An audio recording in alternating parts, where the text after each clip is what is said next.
தெலுங்கானாவில் அப்போ முதலமைச்சர் அந்த சந்திரசேகர ராவ் என்ன பண்ணுறாரு, ஒரு குடும்ப அட்டைக்கு 7500 ரூபா கொடுக்குறாரு. அவர் தோற்று தான் போனார். ஜெகன்மோகன் 5000 ரூபா அறிவித்தார், தோற்று தான் போனார். அதனால் மக்கள் தெளிவாக இருக்காங்க. திமுக ஒரு திட்டத்தை அறிவிக்குதுன்னா அது வந்து ஒரு காப்பி கேட்டு தான். அதிமுகவோட பொதுச் செயலாளர் சொன்ன உடனே அதில் ஒரு 5-10 கூட வச்சு மக்களை ஏமாற்றுவோம்னு திமுக நினைக்கிறது. இங்கே டெல்லியோடு அவங்கள ஒதுக்கிறனோ, தமிழ்நாட்டு அரசுக்குள்ள வரவிடக்கூடாதுன்னு ஒவ்வொரு இடத்துலையும் சென்று எங்கெல்லாம் வந்து அவங்க போகிறாங்களோ கனிமொழி, இவர் போய் அது ஒரு மாற்று திட்டங்களை இல்லை நாங்கள் தான் வந்து இப்போ பவர் சென்டர்னு அங்கே இருக்கக்கூடிய நிர்வாகிகளுக்கு உணர்த்துவது போல் செயல்படுத்துகிறார். அது வந்து குடும்ப சண்டை.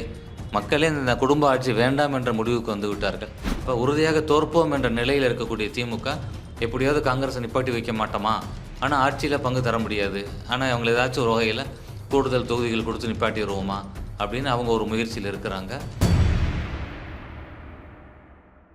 நாளை நமது நேயர்களுக்கு வணக்கம். நம்மோடு அதிமுக மருத்துவமனை இணைச் செயலாளர் டாக்டர் ப. சரவணன் இணைந்திருக்கிறார்.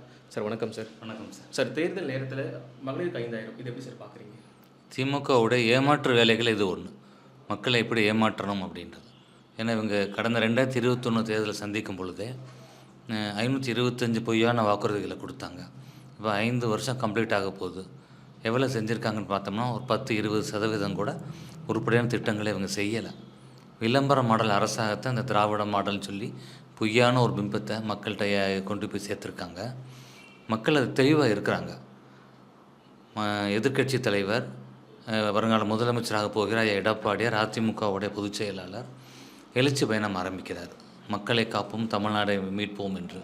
அப்போ அதில் ஆங்காங்கே மக்கள் வைக்கக்கூடிய கோரிக்கைகளை ஏற்று அப்புறம் வாக்குறுதிக்கான ஒரு குழு அமைத்து அது எல்லா இடத்துலையும் சுற்றுப்பயணம் பண்ணி அதன் அடிப்படையில் இப்போதைக்கு வந்து ஒரு 12 முத்தான வாக்குறுதிகளை மக்களுக்கு அளித்திருக்கிறார். இதை பார்த்த உடனே இப்போ எல்லா இடத்துலையும் பார்த்திங்கன்னா பயங்கர வைரல் ஆயிடுச்சு. அதிமுகவான அந்த ஒரு எழுச்சி, ஒரு பலமான ஒரு கூட்டணி இப்போ அமைத்திருக்கிறது, என்டிஏ கூட்டணி. அதன் தலைமையாக தமிழகத்தில் வந்து ஐயா எடப்பாடியார் தலைமை தாங்கிறார். அப்போ வந்து மக்கள் வந்து திமுக மேல் இருக்கக்கூடிய அந்த வெறுப்பு, கோபம் எல்லாம் வந்து இப்போ வந்து அதிமுகவுக்கு வாக்காக மாறக்கூடிய ஒரு சூழல் வந்துடுச்சு. அதனால் என்ன பண்ணுறாரு ஸ்டாலின் வந்து ரொம்ப மறைமுகமாக யாருக்குமே தெரியாமல், அந்த துறை அமைச்சர் கூட தெரியாதுன்னு சொல்கிறாங்க. திடீர்னு காலையில் பார்த்தோம்னா மக்களோட இதில் அக்கௌண்ட்டில் 5000 ரூபாய் போட்டுறாரு. பட் இது எந்த வகையிலையும் இது வந்து அவருடைய கனவு வந்து நிறைவேறாது. எக்ஸாம்பிள் பக்கத்து மாநிலத்தை எடுத்தீங்க, தெலுங்கானாவில் அப்போ முதலமைச்சர் அந்த சந்திரசேகர ராவ் என்ன பண்ணுறாரு, ஒரு குடும்ப அட்டைக்கு 7500 ரூபா கொடுக்குறாரு. அவர் தோற்று தான் போனார். ஜெகன்மோகன் 5000 ரூபா அறிவித்தார், தோற்று தான் போனார். அதனால் மக்கள் தெளிவாக இருக்காங்க. இந்த 5 வருஷத்தில் நீ ஒன்றும் செய்யாமல் எலெக்ஷன் முடிய போகும்போது வந்து கொடுக்குற, தேர்தல் வரும்போது வந்து கொடுக்குற, நீ வந்து எங்களுடைய பணத்தை தான் கொள்ளையடிச்ச பணத்தை கொடுக்குற அப்படின்றது மக்கள் மிக தெளிவாக இருக்கிறாங்க. ஏன்னா எடப்பாடியார் இந்த விடிய ஆட்சிக்கு வந்து உங்கள் வீட்டு பில்லே சாட்சி என்ற ஒரு இதை வந்து பிரச்சாரத்தை முன்னெடுத்து மக்கள்கிட்ட எல்லாம் போய் நாங்கள் அதிமுக எல்லா நிர்வாகிகள் எங்கள் மாவட்ட கழக செயலாளரோட தலைமையில் ஐயாவுடைய ஆணைக்கு இணங்க நாங்கள் எல்லாம் விஷயம் கொடுத்துக்கிட்டு இருக்கோம். அப்போ ஒரு சராசரியான ஒரு குடும்பம் இன்றைக்கி தமிழ்நாட்டில் வருஷத்துக்கு 4 to 5 லட்சம் ரூபாய் அவங்களுக்கு வந்து லாஸு இந்த திமுகனால். அப்போ நீங்கள் 5 வருஷத்தை கம்பேர் பண்ணால் எவ்வளோ பெரிய ஒரு அவங்களுக்கு இதுன்னு பாருங்கள். அதனால் இந்த 5000 வந்து இதை சமன் பண்ணாது. இந்த 5 வருஷத்தில் அவங்க 5 லட்சம் கோடி கடன் வாங்கியிருக்கிறாங்க. ஆனால் 1,60,000 கோடிக்கு மட்டும்தான் அவங்க திட்டங்கள் பண்ணக்கான ஆவணங்கள் இருக்குது. அப்போ மிச்சத்தை முறைகேடாக அவங்க என்ன பண்ணியிருக்காங்கன்றது தெரியணும். ரெண்டாவது, நான் இந்த 4-5 வருஷத்தில் 4 லட்சம் கோடிக்கு மேலே எல்லா துறைகளையும் ஊழல். இதை எதிர்க்கட்சி சட்டமன்ற எதிர்க்கட்சி தலைவர் வருங்கால முதலமைச்சர் எடப்பாடியார் தலைமைக்கழக நிர்வாகிகளோட மேதகு ஆளுநரை சந்தித்து அதை கொடுத்துருக்கிறாரு. ஓய்வு பெற்ற உச்சநீதிமன்ற நீதிபதி தலைமையில் விசாரிக்கணும். அப்போ மக்கள் மிக தெளிவாக இருக்கிறாங்க. இந்த கொள்ளையடிக்கக்கூடிய இந்த திமுக கலெக்ஷன் கமிஷன் கரப்ஷன் இதுவே உள்ள அந்த திமுக வேண்டான்னு முடிவு பண்ணிட்டாங்க. அதனால் வந்து இது வந்து ஆற்றில் கரைத்த பெருங்காயமாகத்தான் என்ன ஒரு ஸ்டாலின் நினச்சாலும் நடக்காது. மக்கள் தீர்மானிச்சிட்டாங்க. 2026 தமிழ்நாட்டில் உறுதியாக ஆட்சி மாற்றம்.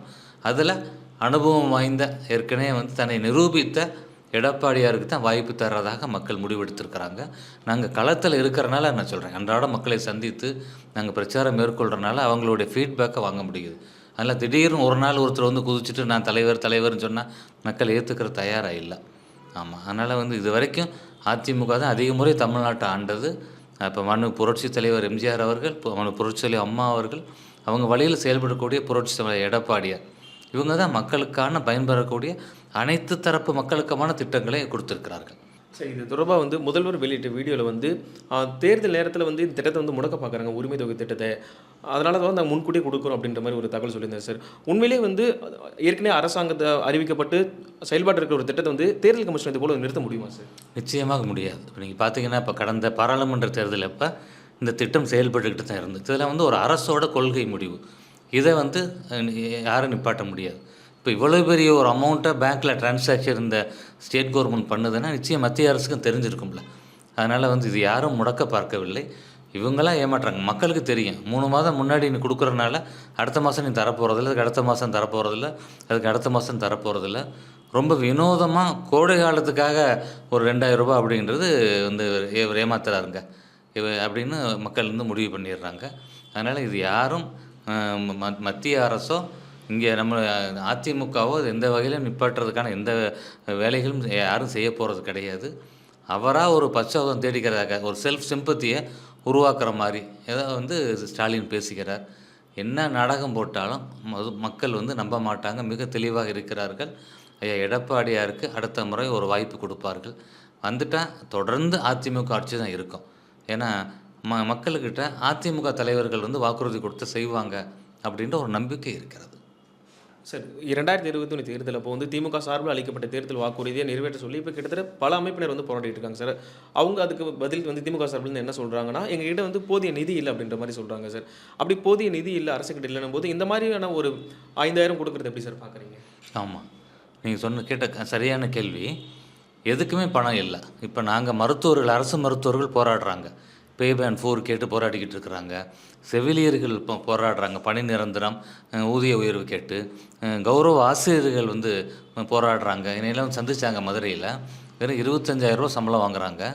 அவங்களோட ஒத்த அரசில் வேலையில் இருக்கக்கூடியவங்க 3 லட்ச ரூபா வாங்குறாங்க ப்ரொஃபஸர்ஸ், விரிவுரையாளர். அப்போ இந்த மாதிரி அந்த ஒரு சம வேலைக்கு சம ஊதியம்ன்றதை திமுக ப்ராமிஸ் பண்ணாங்க. ஒவ்வொரு இடத்துல எங்கே ஆர்ப்பாட்டம் நடந்ததோ போய் முதலமைச்சரை அன்றைக்கி இருந்த சட்டமன்ற அன்றைக்கி எதிர்க்கட்சி தலைவராக இருந்த ஸ்டாலின் போய் மக்களை பார்த்து சொன்னார், நாங்கள் ஆட்சிக்கு வந்தோன்னு செய்வோம், பணி நிரந்தரம் பண்ணுவோம், ஊதியத்தை கூட்டுவோம். இப்போ எந்த திட்டம் கேட்டாலும் பழைய ஓய்வூதிய திட்டம் வந்து பழைய திட்டத்து மாதிரியே இப்போ இல்லை. இப்போ ஒன்று புதுசாக ஒன்று அறிவிச்சிருக்கிறாரு. மக்கள்கிட்ட இருந்தே பணத்தை பிடிச்சி அதை வந்து அவர் வந்து மியூச்சுவல் ஃபண்டை எதுலேயோ ஒன்று போட்டு பரட்டி அதுலேருந்து பென்ஷன் தர்ற மாதிரி. அப்போ அந்த மூலதனம் இப்போ மக்கள்கிட்டருந்து எடுத்த அந்த பணம் வந்து அவருக்கு பிறகு அவருடைய நாமினிக்கு போகும். அவங்களுக்கு பிறகு அந்த பணம் எப்படி அடுத்து யார்கிட்ட போகும்? அரசே வச்சுக்கிறோமா? அதுக்கு சரியான விளக்கங்கள் இல்லை. ஆனால் இப்போ இதுக்கு கொடுக்கறதுக்கு மட்டும் 5000 ரூபாய் அவரால் தெரிவித்து கொடுக்க முடியுது. பொங்கலுக்கு கடந்த ஆட்சியில் எடப்பாடியார் 2500 ரூபா கொடுத்தனால இந்த தடவை என்ன பண்ணுறாங்க, ஒரு 5000 தரணும்னு அன்றைக்கி ஸ்டாலின் சொன்னார். இன்றைக்கி என்ன செய்கிறார், 3000 ரூபா கொடுக்குறாரு. அப்போ வந்து இந்த 5000 இதுகளை மட்டும் மக்களை ஏமாற்றுவதற்கு மட்டும் பணம் எடுக்க முடியுதான்னு பார்க்கல. ஆர்டிஐயில் ஒருத்தர் கேட்ட ஒரு தகவல் இப்போ கிடைக்கிது. அதன்படி வந்து இவங்க வந்து அந்த SC/ST கமிஷன் அதன் மூலம் அந்த தரப்பு மக்களுக்கு செயல்படுத்த வேண்டிய திட்டங்களுக்கான பணி நெருக்கி வந்து அதில் வந்து ஒரு 4000-5000 கோடி வந்து இந்த திட்டத்திற்காக மாற்றப்பட்டிருக்குதுன்னு தெரியுது. பொங்கலுக்கு கொடுத்த 3000 பார்த்தீங்கன்னா எல்லோரும் கூட்டுறவு வங்கியில் போய் மாடு லோன் வாங்குறதுக்காக அதுக்கு போகையில் இந்த பணத்தை தான் நாங்கள் வந்து 3000 கொடுத்தாச்சு, இப்போ இதுக்கு பேங்க்கில் பணம் இல்லைன்ற பதில் தான் கிடச்சிருக்கு. திருச்சியில் துறையூரில் இது நடந்திருக்கிறது. அப்போ வந்து மற்ற இதுகளுக்குள்ள அந்த நிதியை, துறைகளுக்குள்ள நிதியை வந்து தேர்தலை மனதில் வைத்து, அதுவும் அவங்களுக்கு உளவுத்துறை வந்து 45 சீட் கூட தாண்ட மாட்டாங்க திமுக அப்படின்ற ஒரு உளவுத்துறை ரிப்போர்ட் கிடைச்சனால இவங்க வந்து எல்லாத்தையும் முறைகேடாக மற்ற துறைகள் இருக்கக்கூடிய அந்த நிதிகளை அங்கே முறையாக செலவழிக்காமல் மக்களுக்கு ஓட்டுக்கு பணமாக அதை வந்து மாற்றி கொடுக்க பார்க்கிறார்கள். மக்கள் ஆனால் மிக தெளிவாக இருக்கிறார்கள். சார், அதிமுக சார்பில் அறிவிக்கப்பட்ட 10 தேர்தல் வாக்கு கிட்ட அறிவிச்சிருக்காங்க சார். அதில் வந்து முக்கியமாக நம்ம பார்க்க வேண்டிய ஒரு தேர்தல் வாக்குறுதி வந்து குலவிளக்கு திட்டம் மூலிமா ரேஷன் கார்டு எல்லா பெண்களுக்கு வந்து 2000 ரூபாய் கொடுக்குறோன்னு சொல்லி அறிவிச்சிருந்தாங்க சார். அந்த திட்டம் வந்து எல்லா மக்கள்கிட்டையும் வந்து மிகப்பெரிய ஒரு வரவேற்பு பெற்றது. அந்த பயத்தில் தான் இப்போது ஸ்டாலின் அவர்கள் இந்த 5000 அறிவிச்சிருக்காருன்னு நினைக்கிறீங்களா? நிச்சயமாக எடப்பாடியார் வந்து அந்த குலவிளக்கு திட்டத்தை அறிவித்தவுடன் 17ஆம் தேதி புரட்சித்தலைவர் எம்ஜிஆரோட பிறந்தநாள் அன்னைக்கு அறிவிக்கிறாரு. மிகப்பெரிய வரவேற்பு பெண்கள் மத்தியில். ஆமாம், அப்போ அதை பார்த்து தான் பயந்து இன்றைக்கி என்ன செஞ்சுருக்கிறாங்க, இந்த மாதிரி வந்து ஒரு 5000 ரூபாயை கொடுத்துட்டு நாங்கள் ஆட்சிக்கு வந்தோடனே மகளிருக்கான உரிமை தொகை 2000 தருவோம் அப்படின்னு திமுக சொல்லியிருக்கிறாங்க. இதெல்லாம் தேர்தல் பயத்தில் சொல்கிறாங்க. அப்போ இன்றைக்கி திமுக ஒரு திட்டத்தை அறிவிக்குதுன்னா அது வந்து ஒரு காப்பி கேட்டு தான். இங்க அதிமுகவோட பொதுச் செயலாளர் சொன்ன உடனே அதில் ஒரு 5 10 கூட வச்சு மக்களை ஏமாற்றுவோம்னு திமுக நினைக்கிறது. சார் 5 ஆண்டு திமுக ஆட்சி இருக்கிற மக்கள் மீதான அதிருப்தி, மக்களுக்கு பெரிய அதிருப்தி இருக்குது சார் திமுக மேலே. இந்த 5000 வந்து அதை சரி பண்ணிடும்னு நினைக்கிறாங்களா சார்? நிச்சயமாக சம்மன் பண்ணாது. இவங்க வாங்கியிருக்க 5 லட்சம் கோடியை முறையாக செலவழிக்கலை. 4 லட்சம் கோடிக்கு மேலே பல்வேறு துறைகளில் ஊழல். அப்போ இதெல்லாம் வந்து 50,000 ரூபா போய் கொடுத்தால் கூட மக்கள் வாங்கிக்கிடுவாங்களே தவிர திமுகவுக்கு தவறையும் ஓட்டு போட மாட்டாங்க. ஏன்னா தமிழ்நாட்டை காப்பாற்ற முடியாதுன்னு மக்களுக்கு தெரியும். அதனால் நிச்சயமாக மாற்றாக தன்னை நிரூபணம் செய்த சாமானிய மக்களுக்கான முதல்வராக நிரூபணம் செய்த எடப்பாடியாருக்கு தான் மக்களுடைய முழு ஆதரவு தற்பொழுது இருக்கிறது. சார் மதுரையில் அதிமுக வெற்றி வாய்ப்பு எந்த அளவுக்கு சரி இருக்குது? மிக பிரகாசமாக இருக்கிறது. இது வந்து அதிமுக என்பது, மதுரை என்பது அதிமுகவுடைய கோட்டை. புரட்சித் தலைவர் காலமாக இருக்கட்டும், அம்மாவோட காலமாக இருக்கட்டும், 8 to 10 தொகுதியுமே அங்கே ஜெயிப்போம் அதிமுக. கடந்த தேர்தலில் 5க்கு 5 நான் அதிமுக 5 திமுக 5 அப்படி இருந்தது. இந்த தேர்தலில் மீண்டும் அங்கே அதிமுகவுடைய அலை வீசுகிறது. உறுதியாக இப்போ இருக்கக்கூடிய இந்த பலமான கூட்டணி என்பது அங்கே வந்து 10 தொகுதியும் அதிமுக மீட்டெடுக்கும். நம்ம கழக பொதுச் செயலாளர் எடப்பாடி சொன்ன மாதிரி 234 வெல்வது லட்சியம், 210 வெல்வது நிச்சயம் என்று சொல்லியிருக்கிறார். நிச்சயமாக அது நடக்கும். சார் திமுகவுக்கு இது வரைக்கும் திரைமறைவில் வேலை பார்த்த முதல்வர் ஸ்டாலின் அவர்களுடைய மருமகன் சபரீசன் வந்து இன்றைக்கி நேரடியாக களத்தில் வந்து வேலை பார்க்குறாரு சார், மதுரைக்கு வந்திருக்காரு. அதை எப்படி சார் பார்க்குறீங்க? ஆமாம், அதெல்லாம் தான் சொன்னேன். அவங்க உளவுத்துறையோட ரிப்போர்ட் வந்து தென் மாவட்டங்களில் குறிப்பாக ரொம்ப வந்து திமுக வீக்காக இருக்கிறது அப்படின்ற ஒரு செய்தி இருக்கிறனால அவர் நேரடியாக இப்போ களத்தில் வர்றாரு. மதுரையில் ஒரு 3 மீட்டிங் போட்டிருக்கிறாரு. மாவட்டங்கள் வாரியாக பிரித்து அங்கே இருக்க மாவட்ட செயலாளர்களுக்கு டோஸ் கொடுத்துருக்கிறாரு. குறிப்பாக அதில் வந்து அதிமுகவில் வெற்றி வாய்ப்பு இருக்கவங்கள வந்து அதை எப்படி அதை வந்து அவங்கள ஓவர் கம் பண்ணுறது அப்படின்ற ஒரு டிஸ்கஷன் நடந்திருக்குது. ஆனால் என்ன அவங்க முயற்சி பண்ணாலும் மக்கள் மிக தெளிவாக இருக்கிறார்கள். அதனால் வந்து மிக பெரும்பான்மையான இடங்களை வெற்றி பெற்று அதிமுக ஆட்சி அமைக்கும். எடப்பாடியார் தமிழ்நாட்டின் முதலமைச்சராக வருவார். சார் இப்போ களத்தில் வந்து சபரீசன் இறக்குனது வந்து தென் மாவட்டத்தில் கனிமொழியோடைய டாமினன்ஸை குறைக்கணும் அப்படின்றதுக்காக பண்ணியிருக்காங்களா சார்? அப்படியும் பேசப்படுகிறது. திமுகக்குள்ளே இருக்கக்கூடிய அந்த ஒரு குரல் இருக்கிறது. அவங்கள வந்து இந்த டெல்லி வரைக்கும் டெல்லியோடு அவங்கள ஒதுக்கிறணும், தமிழ்நாட்டு அரசியலில் வரவிடக்கூடாது. ஏன்னா தூத்துக்குடியில் நாடாளுமன்ற கனிமொழி போய் ஒரு ஆய்வு பண்ணுறாங்க, பல திட்டங்கள் எல்லாம் அங்கே ஆலோசனை பண்ணுறாங்க. அவங்க போன உடனே அடுத்ததாக இவர் சபரீசன் அவர் போகிறார். அவருக்கு எதுவும் திமுகவிலேருந்து ராஜ்யசபா உறுப்பினராக்க போகிறாங்கன்ற ஒரு பரவலான செய்தி ஊடகங்களையும் பார்க்குறோம். அந்த மாதிரி ஒவ்வொரு இடத்துலையும் சென்று எங்கெல்லாம் வந்து அவங்க போகிறாங்களோ கனிமொழி, இவர் போய் அது ஒரு மாற்று திட்டங்களை இல்லை நாங்கள் தான் வந்து இப்போ பவர் சென்டர்னு அங்கே இருக்கக்கூடிய நிர்வாகிகளுக்கு உணர்த்துவது போல் செயல்படுத்துகிறார். அது வந்து குடும்ப சண்டை. மக்களே இந்த குடும்ப ஆட்சி வேண்டாம் என்ற முடிவுக்கு வந்து விட்டார்கள். அதனால் நம்ம அதை பற்றியே பேச வேண்டிய வேலை கிடையாது. அதிமுக ஆட்சி 2026 அமையும். எடப்பாடி ஐயா தமிழ்நாட்டின் முதலமைச்சராக வருவார். சார் அதுபோல் வந்து இப்போது கடந்த சில நாட்களுக்கு முன்னாடி ஒரு தனியார் தொலைக்காட்சி வந்து ஒரு வேதமடை நடத்தினாங்க சார். அதில் அதிமுக சார்பில் எடப்பாடியார் கலந்துக்கிட்டாரு, திமுக சார்பில் முதல்வர் ஸ்டாலின் கலந்துட்டாங்க சார். 2 பேருமே என்ன சொன்னாங்கன்னா, இந்த தேர்தலில் வந்து திமுக வந்து 200 தொகுதி கிட்ட வெல்லும் அப்படின்றாங்க, அதிமுக வந்து 210 தொகுதி வெல்லும் சார். உண்மையிலே காலம் யாருக்கு சார் சாதகமாக இருக்குன்னு நினைக்கிறீங்க? ஆமாம், இந்தியா டுடே நீங்கள் சொல்கிறீங்க. அதில் கூட பார்த்தீங்கன்னா சின்ன குறிப்பு கூட கையில் இல்லாமல் அதிமுக பொதுச் செயலாளர் பேசியிருப்பார். அந்த இவங்க பேட்டி எடுக்கிறவங்களே வியப்பாக கேட்பாங்க. அந்த மாதிரி மிக தெளிவாக பதில்களை ஐயா சொல்லியிருந்தாங்க. அதனால் கள யதார்த்தம் என்பது அவர் சொன்ன மாதிரி 210 தொகுதி அதிமுக வெற்றி பெறுவதற்கான வாய்ப்பு தான் இன்றைக்கி இருக்கிறதாக நாங்கள் களத்தில் வேலை பார்க்கக்கூடிய நிர்வாகிகள் நாங்கள் கண்கூடாக கண்ட விஷயம் இது. திமுக சும்மா சொல்லி பார்க்குறாங்க. இந்த மாதிரி ஏதாச்சும் மக்களை ஏமாற்றுற மாதிரி திட்டங்களை அறிவித்து அந்த வாக்குகளை நம்ம கவர் பண்ணிடலாமான்னு நினைக்கிறாங்க. அது உறுதியாக அது வந்து அவங்களுக்கு பகல் கனவாகத்தான் முடியும். திமுகவிற்கு களம் என்று அதிமுகவுக்கு தான் சாதகமாக இருக்கிறது. எடப்பாடியார் தான் தமிழ்நாட்டின் முதலமைச்சராக வரணும், அவர் வந்தால் தான் தமிழ்நாடு நல்லா இருக்க முடியும் அப்படின்ற சாமானிய மக்கள், அடித்தட்டு மக்கள் நினைக்கிறாங்க. சார் காங்கிரஸ் கட்சியினர் வந்து தொடர்ந்து ரொம்ப நாளாகவே வந்து திமுக கிட்ட ஆட்சியில் பங்கு அதிகாரத்தில் பங்கு வேணும்னு சொல்லிட்டு இருந்தாங்க சார். அது வந்து ஒரு கோரிக்கையாக இருந்துக்கிட்டு இருந்துச்சு. அதுக்கு வந்து முதல்வர் வந்து வெளிப்படையாகவே வந்து அந்த கோரிக்கை வந்து நிராகரிச்சிட்டார். ஆட்சியில் பங்கு வந்து தமிழ்நாட்டுக்கு ஒத்து வர நிராகரிச்சிட்டாங்க சார். ஆனால் இன்றைக்கி வந்து மதுரை வடக்கு தொகுதியில் நடந்த காங்கிரஸ் ஆலோசனை கூட்டத்தில் வந்து ஆட்சியில் பங்கு அதிகாரத்தில் பங்கு அப்படின்னு ஒரு தீர்மானம் நிறைவேற்றப்பட்டிருக்காங்க. ஒருவேளை வந்து திமுக தரலனா திமுக கூட்டிலேருந்து வெளியே வந்துடுவோம், வந்துட்டு நாங்கள் நடிகர் விஜய் கட்சிக்கு வந்து நம்ம கூட்டணிக்கு போகணும் அப்படின்ற மாதிரி சொல்லியிருக்காங்க சார். அது எப்படி சார் பார்க்குறீங்க? பொதுவாக பார்த்தீங்கன்னா அந்த தேர்தல் நெருங்குற நேரத்தில் கூட்டணி கட்சிகள் வந்து ஒரு அழுத்தம் கொடுக்க பார்ப்பாங்க. அது கூடுதலான தொகுதிகள் வாங்குறதுக்காக இருக்கும். அப்படி தான் நம்மளும் பொதுவா நெனச்சோம். இந்த காங்கிரஸ், திமுக பிரச்சனைய பார்க்கும் பொழுது. ஆனா, இப்ப தொடர்ந்து அந்த குரல கேட்கும் பொழுது, ஆட்சியில பங்குன்னு கேட்கும் பொழுது, இது வந்து வெறும் அவங்கள அழுத்தம் கொடுக்கறதுக்காக மட்டும் இல்ல, டெல்லி தலைமை, காங்கிரஸ் தலைமை வேற ஏதோ முடிவு எடுத்துட்ட மாதிரி தான் தெரிகிறது. ஏன்னா, அங்க ராகுல் காந்தியான அவருக்கான வாய்ஸா தமிழ்நாட்டில இருக்கக்கூடிய எம்பி மாணிக் தாகூர் வந்து தொடர்ந்து பேசுறார். அவருடைய ராகுல் காந்தியோட பொலிட்டிக்கல் அட்வைசர் பிரவீன் சக்கரவர்த்தி தொடர்ந்து பேசுகிறார். அதனால வந்து கிரிஷ் சோடங்கர் அவரும் தொடர்ந்து பேசுகிறார். அப்ப இதில வந்து அவங்க வந்து ஒரு முடிவு எடுத்துடுறாங்க. ஏன்னா, அவங்களுக்கு இன்னொரு பக்கத்துலேருந்து ஒரு ஆஃபர் கிடைக்குது. கூடுதலான தொகுதி கிடைக்குது. அதில இன்னும் கொஞ்சம் சலுகைகள் கூடுதலா கிடைக்கிற மாரி ஒரு வரனால, நம்ம ஏன் தொடர்ந்து இந்த திமுகவோட வெற்றிக்கு நம்ம பாடுபட்டுக்கிட்டே கிடக்கணும்? நம்ம கட்சிய வளர்ப்போம். அதனால வெளியேறுவோம்ன்ற ஒரு முடிவுக்கு வந்துடுறாங்க. அதனால அவங்களா திமுகவா காங்கிரஸ கழட்டி விட்ட மாரி ஒரு தோற்றம் வரணும்ன்றனால தொடர்ந்து இந்த மாரி ஆட்சியில பங்குன்னு குரல எழுப்பிக்கிட்டே இருக்கிறாங்க.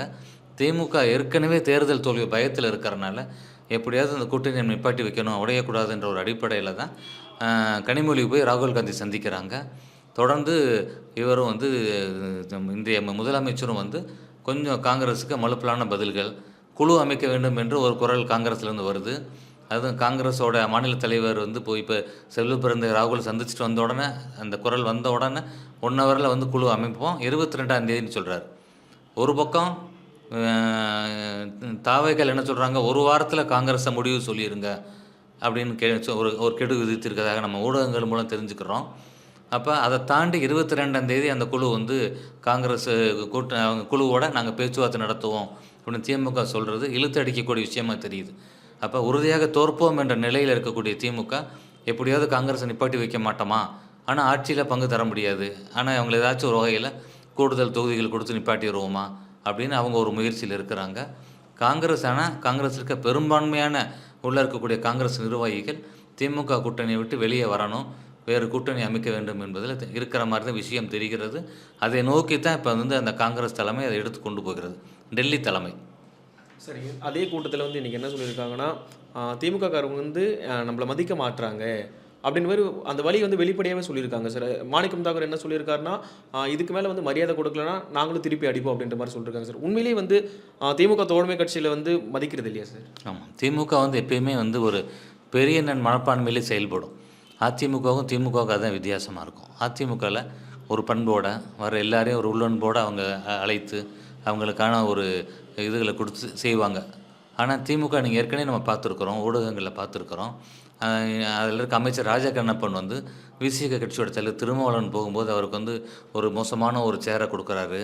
அந்த மாரி ஒவ்வொரு இடங்கள்லயுமே வந்து அந்த கூட்டணி கட்சிகளுக்கான அவமரியாதை தொடர்ந்து திமுகல நடந்து கொண்டே தான் இருக்கிறது.